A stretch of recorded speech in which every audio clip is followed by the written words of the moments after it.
8장 1절에 내가 오늘 명하는 모든 명령을 너희는 지켜 행하라. 이게 뭐 모세 오경의 핵심이죠. 모든 명령을 지켜 행하라. 민수기, 신명기에서 계속 나오는, 반복적으로 나오는 말씀이잖아요. 그래서 모든 명령이라는 것은 십계명뿐만 아니라 도덕법, 의식법, 제사법, 시위법 등 모든 법이 다 포함되어 있어요. 그래서 모든 명령을 너희는 지켜 행하라. 그리하면 너희가 살고 번성하고 여호와께서 너희 열조에게 맹세하신 땅에 들어가서 그것을 얻으리라. 그러면 이 하나님 말씀을 모두 지키는 자, 이런 사람들에게는 너희가 살고 이렇게 했거든요. 근데 이 살고라는 것이 단지 이렇게 뭡니까? 은유법이 아니고 실질적으로 말씀을 지키지 않은 자들이 가나안에 들어가지 못하고 다 죽었잖아요. 광야에서 실질적으로 죽었잖아요. 그러니까 이것은 단지 은유법적으로만 해석을 하면 안 된다. 실제로 우리의 생사를 결정짓는 것이 바로 이 하나님 말씀을 우리가 어떻게 지켜나느냐, 이제 이런 문제였습니다. 2절에 내 하나님 여호와께서 이 40년 동안에 너로 광야의 길을 걷게 하신 것을 기억하라는 것이죠. 그러니까 모든 그 믿는 자들은 무엇을 잘해야 되냐? 기억을 잘해야 되는 거예요. 기억을. 하나님께서 우리에게 그동안 어떻게 하셨는지의 기억을 잘하게 되면은 어느 누구도 하나님의 손길을 의식할 수밖에 없다는 것이죠. 그러면 너희들이 광야에서 40년 동안 하는 것을 잘 기억해 보라는 것입니다. 근데 기억해 보라는 것은 뭐냐 그러면 정신 똑바로 차려, 이런 개념보다 이 구절에는 하나님께 감사할 수밖에 없다는 거예요. 왜냐 그러면 너희들이 얼마나 하나님께 나쁜 짓을 했느냐, 하나님께 얼마나 나쁜 짓을 했고, 그 나쁜 짓을 하는 사람에게 하나님은 끝까지 만나도 주시고 신발을 닳게 하지도 않으시고, 너희들을 회개하게 하려고 하나님은 40년 동안 너희를 다시 재훈련시키지 않느냐. 그러니까 단지 하나님이 우리를 책망하신다, 그걸 보지 말고 너희들이 얼마나 하나님에게 악을 행했으며 그 하나님 너희를 얼마나 오래 참으셨는지를 한번 쭉 보자, 이 말입니다. 쭉 보자. 그때 이 광야의 길을 걷게 하신 것을 잘 기억하라 그랬습니다. 이는 너를 낮추신다 그랬습니다. 왜 하나님께서는 우리 사람을 낮추시느냐? 그게 바로 하나님을 만나는 첩경이기 때문에 그러는 거예요. 첩경이기 때문에. 재밌는 게 뭐냐 그러면요, 사람들은 뭡니까? 요즘에 사회복음하는 사람들 있잖아요. 특별히 진보적 관점의 기독교인들, 목회자들 보면은 그들은 확실히 규정합니다. 확실히 규정하는 게 신학이 유럽에서부터 남미로 넘어갈 때, 신학이 유럽에서 남미로 넘어갈 때 가톨릭을 중심으로 그게 해방신학이에요. 해방신학은 뭐냐 그러면 억눌린 자들을 해방시키는 것입니다. 억눌린 자들을 해방. 그래서 해방신학이라 그래요. 그러면 이제 거기서 억눌린 자가 누구냐 그러면 가난한 자들을 말하는 것이죠. 민중들을 착취하는 사람들에 대한 대항으로 만들어진 게 해방신학이에요. 해방신학의 개념은 하나님께서 육신의 몸을 입고 오셨다는 것이죠. 그러니까 원래는 높은 분이시지만 낮은 자를 위해서 살아간다. 낮은 자를 위해서. 그래서 높은 자지만 낮은 자를 위해서 살아간다. 이게 이제 해방신학의 뼈대인데, 이것이 이제 한국으로 넘어오면서 뭘로 바뀌냐면 민중신학으로 바뀌어요. 민중신학. 민중신학은 영어로 M-I-N-G-U-N-G예요. 민중. M-I-N-G-U-N-G. 그러니까 뭡니까? 그 신학이라는 어떤 그 분야에 한글로 민중이라고 이렇게 개념이 들어가 있는 거예요. 뭐 이렇게 people's theology 이렇게 쓴 게 아니고 아예 민중 theology라고 이렇게 써 있어요. 그게 무슨 말입니까? 한국적인 신학이에요. 한국적 신학. 민중 신학이 뭐냐 그러면 완전히 딱 이분법을 구별해요. 예수님은 민중 속에 계신다. 그 민중은 누구냐? 착취를 당하는 가난한 자다. 그래서 어느 정도 해방신학에서 어느 정도까지 발전하냐 그러면 가난한 민중 너가 예수다 이렇게 표현해요. 그래서 민중신학이 발전하게 된 결정적인 계기는 청계천에서 분신자살했던 전태일 때부터 민중신학이 나오는데요.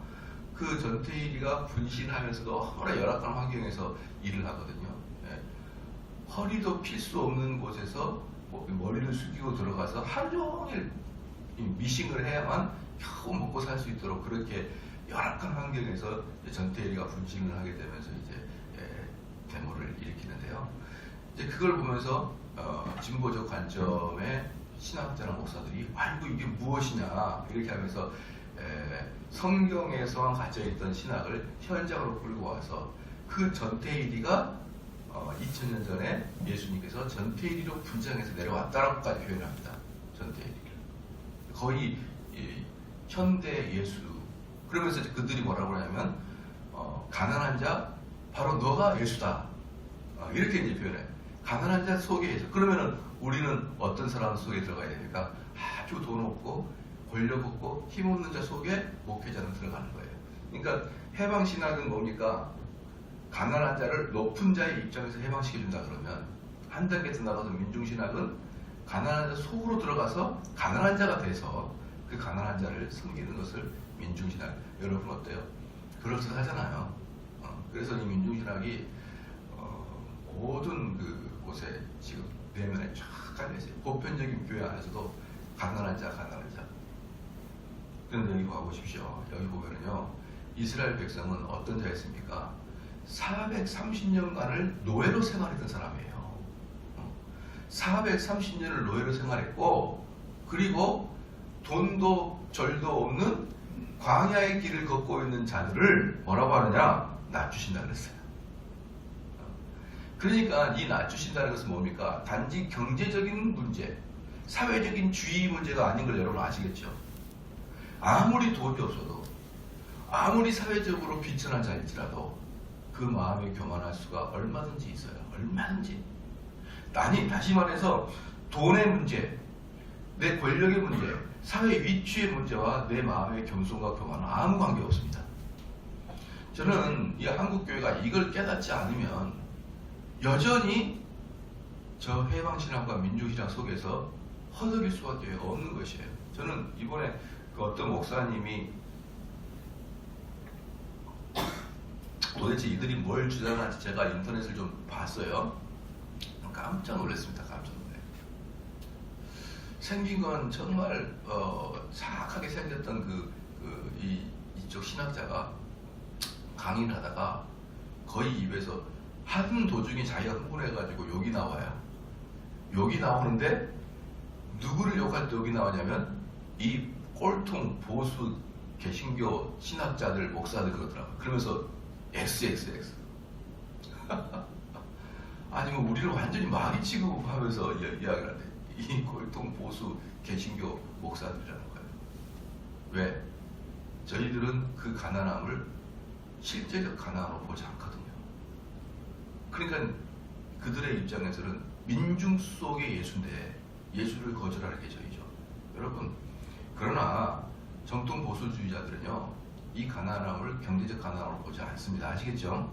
항상 그럼 뭘 느껴야 되느냐? 가난한 자 도울 필요가 없다. 이렇게 가면 안 되고, 여기 있는 성도들이 비록 민중이고 시민일지라도 또 서민일지라도 단지 그 이유 가지고 하나님이 내 편이다. 쟤는 돈이 많으니까 하나님이 제 편이 아니다. 이런 식으로 이웃고 나가면 절대로 안 됩니다. 절대로 안 돼요. 왜 이게 위험하냐? 그렇게 서민 코스프레 하기 시작하게 되면 그런 사람들 절대 하나님께 회개하지 못해요. 나는 가난한데 나는 돌봄을 받아야 되지. 나는 회개의 대상이 아니야. 이렇게 나가기가 쉽상입니다. 그러나 대부분의 사람들은요, 나는 부자다라는 사람 별로 없어요. 대부분의 사람들은. 여기 보면은 나를 낮추신다. 이렇게 종되었던 사람들을 또 낮춰야 된다. 하나님 보시기에. 그 다음에 너를 시험하사. 근데 하나님은 우리를 시험치 아니하신다라고 나와 있는데, 근데 여기서 또 시험한다 이렇게 나와 있거든요. 그러면 당연히 여기 있는 시험은 템테이션이 아니에요. 우리를 유혹해서 넘어뜨리려고 하는 게 아니라 우리를 한 발자국 더 성숙시키기 위한 테스트입니다. 그러니까 우리 자녀가 중간고사, 기말고사를 보듯이 하나님의 백성은 때에 따라서 하나님께 시험을 받아야 됩니다. 그러면 하나님이 우리를 시험해 주신 이유가 있어요. 시험해 주신 이유가 뭐냐면 너가 어떤 사람인지 알기 위해서. 예를 들어서 아브라함을 하나님이 시험을 시키잖아요. 그럼 하나님이 아브라함을 시험을 시키는 이유는 무엇이냐 그러면 아브라함이 어떤 사람인지 확실하게 알기 위해서 아브라함을 시험을 시킨다 그러면 하나님은 전지전능한 사람이 아니에요. 그렇죠? 시험을 통해 아브라함이 어떤 존재인 것을 하나님이 안다 그러면 하나님은 전지하신 분이 아니잖아요. 하나님은 아브라함을 딱 보고 그를 시험하지 않고 그가 이삭을 바치지 않아도 바치라는 시험을 안 해도 하나님은 아브라함을 안단 말이죠. 그러면 하나님이 우리를 시험하시는 이유는 무엇이냐? 여기 명백하게 나와 있습니다. 뭡니까? 내 마음이 어떠한지 그 명령을 지키는지 아니한지를 알려 하심이라. 무엇입니까? 여기서는 하나님이 너의 마음을 알려 하는 게 아니고요. 이게 뭐냐? 정확한 의미는 너가 네 마음을 알아야 된다 이 말이에요. 하나님을 우리를 시험하신 이유는 하나님이 여기 있는 정대원을 시험하신 이유는 정대원 스스로가 내가 어떤 존재인지를 스스로 깨달아라 이 말이에요. 그렇죠? 그게 바로 하나님이 시험하는 이유이신 겁니다. 그러므로 무엇이 중요하냐 그러면 성도들은 자기가 어떤 존재인지를 돌아보는 것이 핵심입니다. 핵심. 왜냐 그러면 우리 인류는요 눈이 이렇게 바깥으로 되어 있기 때문에 눈이 바깥으로 되어 있기 때문에 눈을 안쪽으로 해서 자기를 쳐다보는 게 대단히 어려워요. 대단히 어렵습니다. 그런데 나를 돌아보지 아니한 자들은요 절대로 성화의 길을 갈 수가 없는 거예요.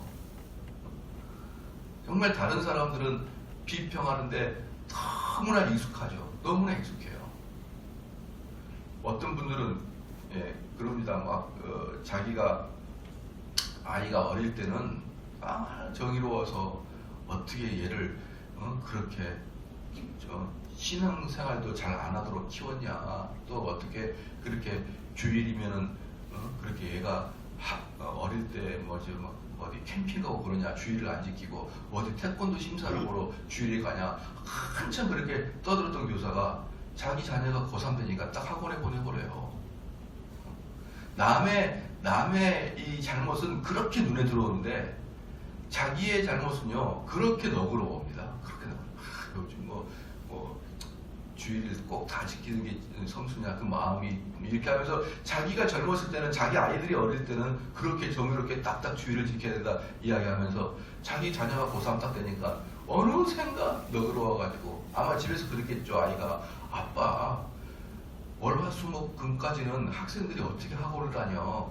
전부 다 학원은 토일반으로 형성돼 있어 아빠.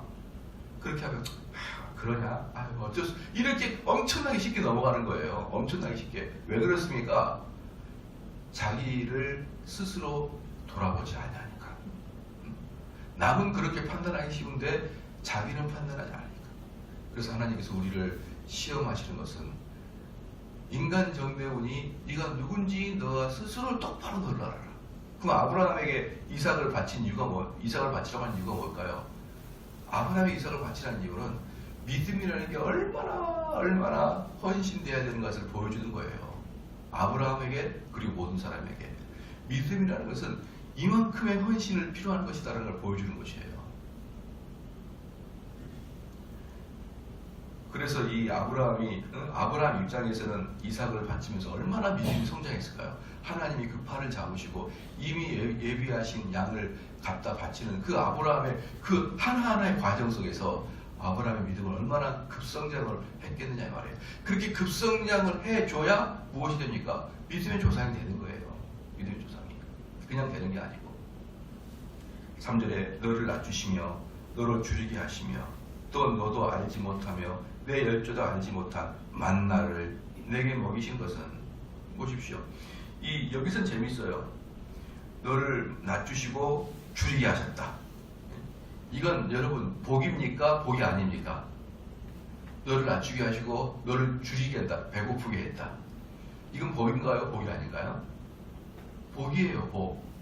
그러니까 하나님께서 우리 성도들을 낮추시는 것, 그리고 줄이게 하시는 게 복입니다. 왜 낮추시고 줄이게 하는 게 복이냐? 그래야만 우리는 하나님을 찾으니까. 그래야만 우리는 하나님을 매달리니까. 그렇지 않고 우리가 높아져 있고 우리가 배불러 있으면은, 우리가 만족해 있으면은 하나님을 찾냐 이 말이에요. 그래서 너를 낮추시고 너를 줄이게 하신 다음에 그다음에 곧바로 뭐가 나옵니까? 너에게 만나를 주셨다는 거예요. 만나를.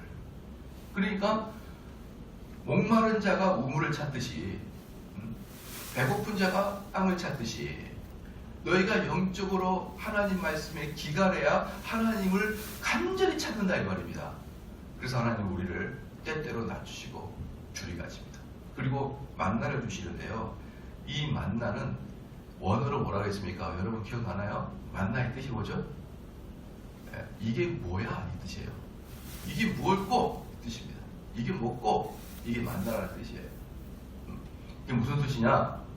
만나는 자연적인 식품이 아니라 하나님이 이스라엘 백성들을 먹이기 위해서 특별히 제작한, 그 전에도 그 후에도 한 번도 보지 못한 독특한 음식이라는 말이에요. 독특한 음식. 그러니까 하나님이 직접 제작한 초자연적인 방법으로 이스라엘 사람들에게만 광야에서 먹였던, 매일매일 먹였던 그 방법은, 아주 그 음식은 독특한 음식이었다. 그래서 사람들은 한 번도 본 적이 없어 이게 뭐고? 라고 했는데 그게 바로 만나라는 뜻이에요. 만나. 여러분, 하나님께서는요, 저와 여러분을 낮추셔요. 왜 낮추십니까? 하나님의, 여기 보면 그 다음에 보십시오. 사람이 떡으로만 사는 것이 아니요 여호와의 입에서 나오는 모든 말씀으로 사는 줄을 너로 알게 하려 하심이라. 뭡니까? 이 지금 줄이게 하신다, 그 다음 만나다, 그 다음에 하나님의 입에서 나오는 말씀으로 산다. 이 세 가지의 조합법이 뭐예요? 결국은 너희들이 줄이고 너희들이 열심히 계획을스럽게 먹고자 하는 게 무엇이 돼야 된다? 시작. 하나님 말씀이 돼야 된다. 하나님 말씀이. 그러면 이거예요, 여러분. 내가 정말 이 땅에 살아갈 때 정말 줄여요. 무엇에 줄이느냐? 하나님 말씀에 줄여요. 정말 하나님 말씀을 내가 공부하고 싶다, 듣고 싶다, 이렇게 막 줄이는 자에게 하나님은 초자연적인 방법으로 그들에게 만나를 먹이십니다. 하나님의 신성한 음식인 만나를 먹이셔요. 근데 그 신성한 음식의 만나는 여러분을 구원을 시킨다 이 말입니다. 그게 지금 3절 말씀이에요. 그게. 그리고 이 말씀을 여러분 잘 아다시피 마태복음 4장 4절에서 우리 예수님이 그대로 마귀에게 사유했던 내용인 것입니다. 그때 마귀가 뭐라고 했습니까? 돌로 떡을 만들어 먹으라 이렇게 얘기했잖아요. 그러니까 하나님께서, 예수님께서 뭐라고 했어요? 사람이 떡으로만 살 것이 아니요 하나님 위에서 나오신 말씀으로 살 것이다 이렇게 말씀을 했잖아요. 이게 무슨 뜻이냐 그러면, 하나님의 백성들은 떡보다는 말씀이다라는 뜻이에요. 당연히 예수님은 그 시험이 끝난 이후에 드셨죠. 광야의 시험이 끝난 이후에는 계속 예수님도 드셨죠. 육체를 가지고 계시니까. 안 먹겠다 이 뜻이 아닙니다. 무엇이냐? 먼저 하나님 말씀이라는 거예요. 먼저 하나님 말씀. 근데 마귀는 먼저 먹고는 살자라는 거예요. 먼저 먹고는 살자.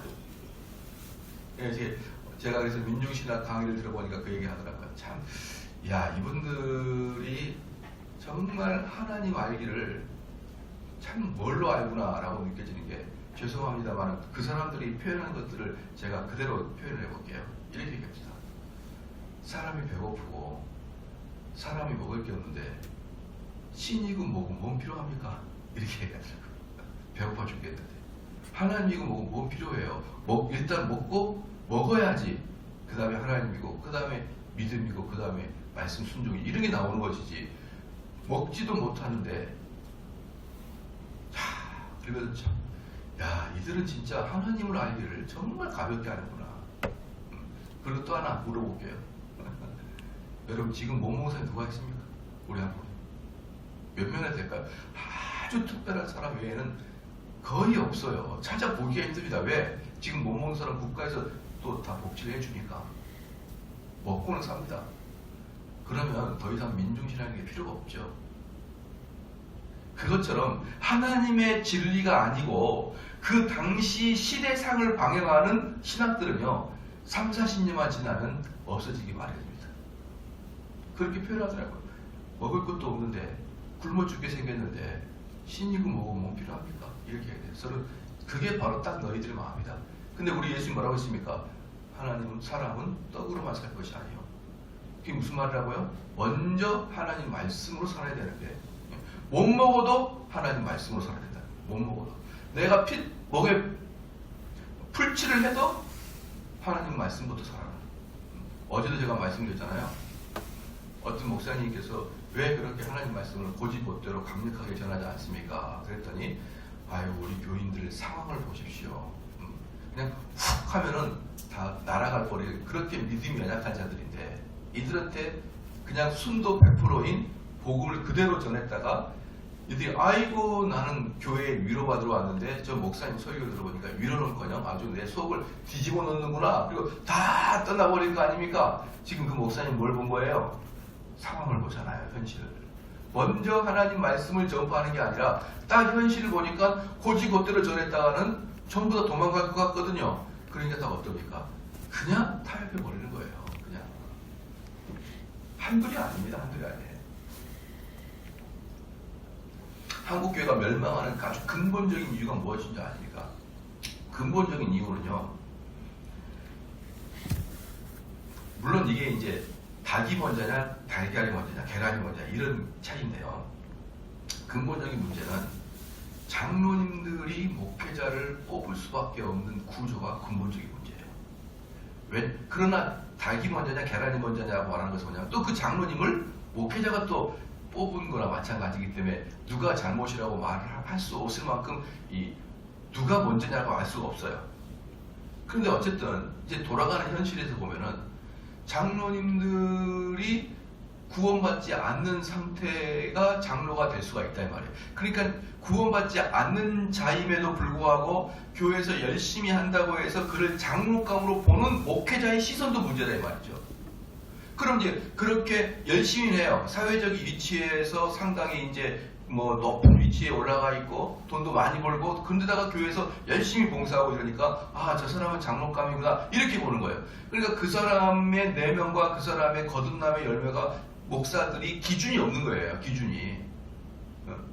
저는 그것이 결정적인 1번 순서라고 보거든요. 아, 저분이 열심히 하는구나. 이거하고 그분이 믿음이 사람이 전혀 다른 문제거든요. 왜냐? 우리는 재미있으면은 로터리 클럽이나 조기 축구에서도 그렇게 열심히 하는 사람이 있어요. 그 한 공동체에서 열심히 하는 사람은 언제나 있다 이 말이에요. 그렇기 때문에 열심히 하는 것과 구원받은 것을 동등하게 취급하면 안 됩니다, 여러분. 근데 우리나라는요, 열심히 하면은 그가 안수 집사감이고 장로감이 돼버리는 거예요. 근데 사실은 구원받지 않은 상태에서도 그렇게 열심히 할 수 있거든요. 자, 그런 사람들이 장로가 딱 되면 어떻게 되느냐? 그 요 목사님은 이제 은퇴하면 끝이에요. 다음 목사는 어떻게 할까요? 먼저 장로가 먼저 뽑아요. 만약에 이 교회가 목회자를 구합니다라고 공고 내면은 이제 수십 통의 원서가 올 거 아니에요. 그 중에 1차로 장로님들이 서로 검토합니다. 그래서 거기에서 2배수나 3배수로, 그러니까 한 명의 담임 목사 뽑으니까 최종 2명이나 3명을 골라내는 게 장로님이에요. 그러면 그 장로님이 그 원서를 보는 기준이 뭘까요? 여러분 보는 기준이 뭘까요? 제가 보는 한국교회에서 장로님 보는 게 딱 2가지예요. 뭐냐? 가방끈 긴 분. 네.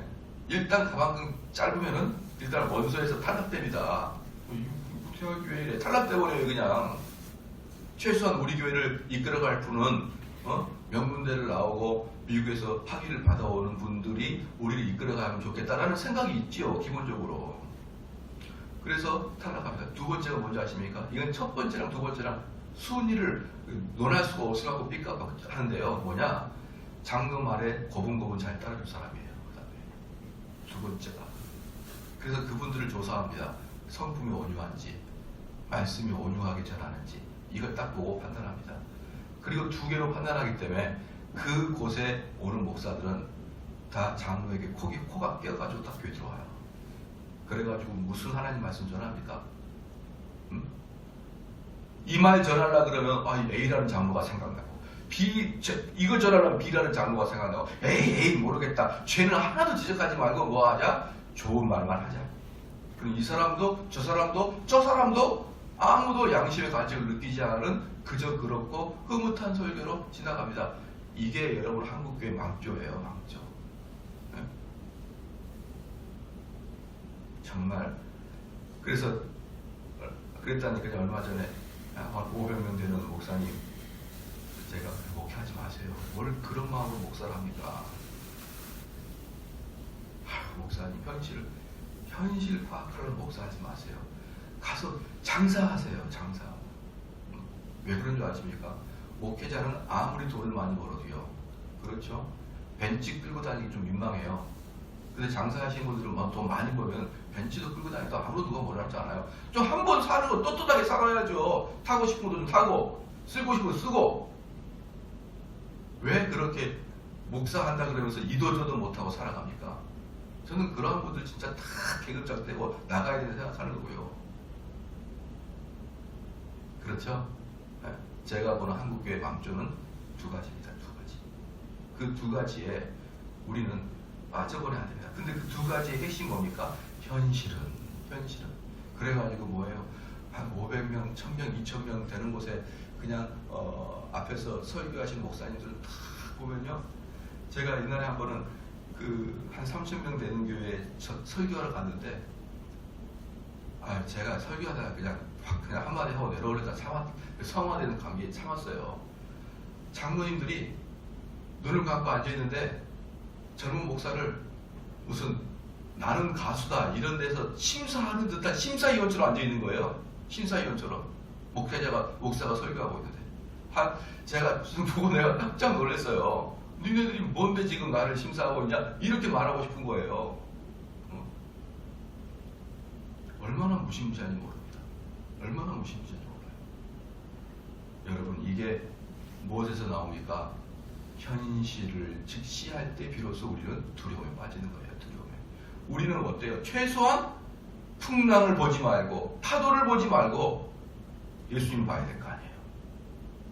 파도를 보는 순간 빠져버리잖아요. 여러분도 그렇게 사시길 바랍니다. 이 세상이 아무리 혼동하고요. 아무리 우는 사자와 같이 갇히던데도 우리 주님 딱 바라보면요. 겁날 게 없는 거예요. 겁날 게. 누가 우리를 해야 합니까? 죄 짓지 않고 말씀대로 살게 되면은 누가 우리를 해야 하냐고요. 4절 말씀에 이 40년 동안에 내 의복이 헤어지지 아니하였고 내 발이 부르지 아니하시는 자. 이게 뭡니까? 정말 옷이 하나도 헤어졌다 이게 아니에요. 40년 동안 신발이 하나도 다르지 않았다 이게 아니고 너의 일거수일투족 너의 의식주를 하나님이 다 책임져 주셨다는 거예요. 다. 여기 보십시오. 3절 4절을 한번 연관해서 생각해 보십시오.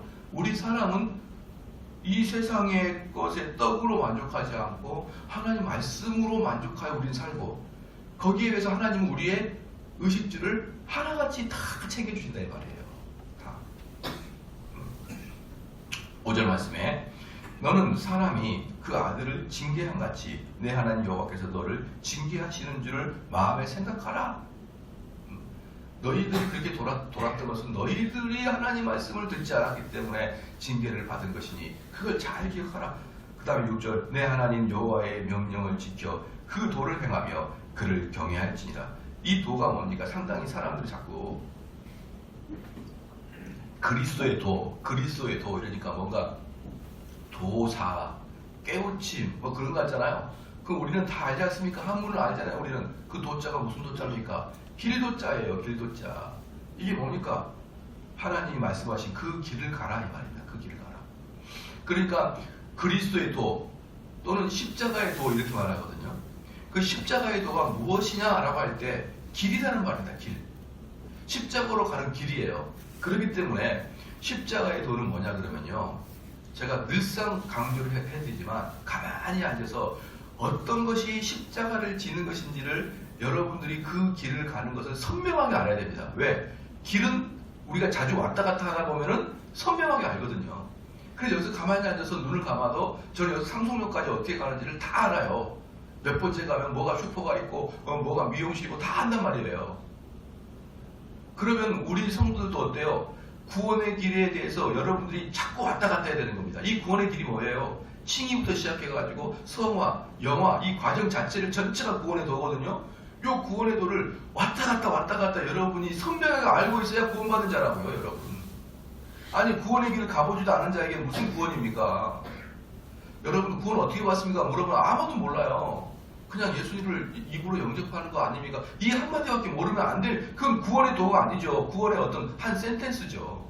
구원의 도는 길이란 말입니다. 길. 그러니까 제발 마음을 여유롭게 갖지 말고 내 스스로 구원의 길을 생각해봐서 머리에 아무것도 안 떠오르면 두려운 마음으로 구원의 도를 이루려고 배워야 되고요. 공부부터 하시란 말입니다. 공부를 하셔야 구원의 도를 알 거 아니에요.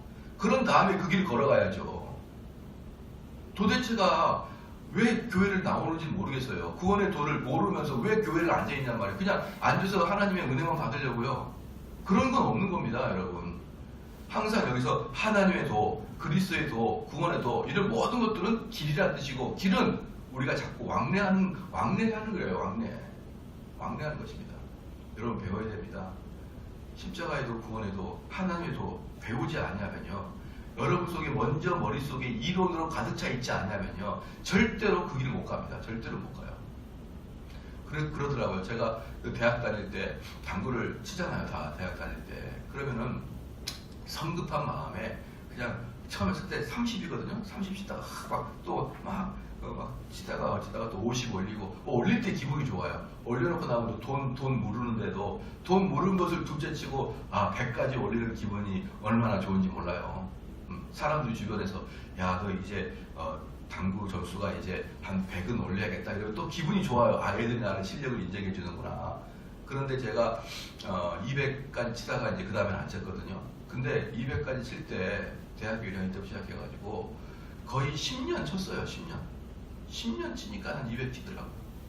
근데 내 친구 하나는 딱 대학교 군대 갔다 제대하면서 당구를 딱 시작했거든요. 근데 시작하자마자 당구장 아저씨가 1000이에요. 1000. 그러니까 그분은 그러더라고요. 1000이란 당구수는 큐대를 이렇게 하면서 내가 오늘 몇 놔줄까? 그럼 500 놔주세요. 그럼 500일 거고. 몇 놔줄까? 그럼 1000 놔주면 1000이고. 그러니까 이분은 2000 놔주시면 2000 놔주고. 그러니까 2000은 이미 당구 점수가 아니라 네가 원하는 대로 해라. 그럼 내가 다 쳐줄게. 이런 점수인데 그분에게 개인 레슨을 받았어요. 개인 레슨을 받으니까 딱 1년 만에 300 치더라고요. 1년 만에. 이제 군대 갔다 와서 당구 배운 친구가 1년 만에 너무나도 정교하게 당구를 치다. 이게 왜 그런지 아닙니까? 이게 바로 이론의 힘이에요. 이론의 힘. 모든 것은요. 이론이 뒷받침되지 않으면 성장이 안 됩니다. 아무리 10년을 쳐도요. 300하기 어려워요. 그런데 정확하게 고수에게 학습받아서 이론에 입각해서 당구를 친 거나 이론에 입각한 사람들은 급성장합니다. 급성장. 근데 우리 머릿속에 구원에 대한 이론이 없어요.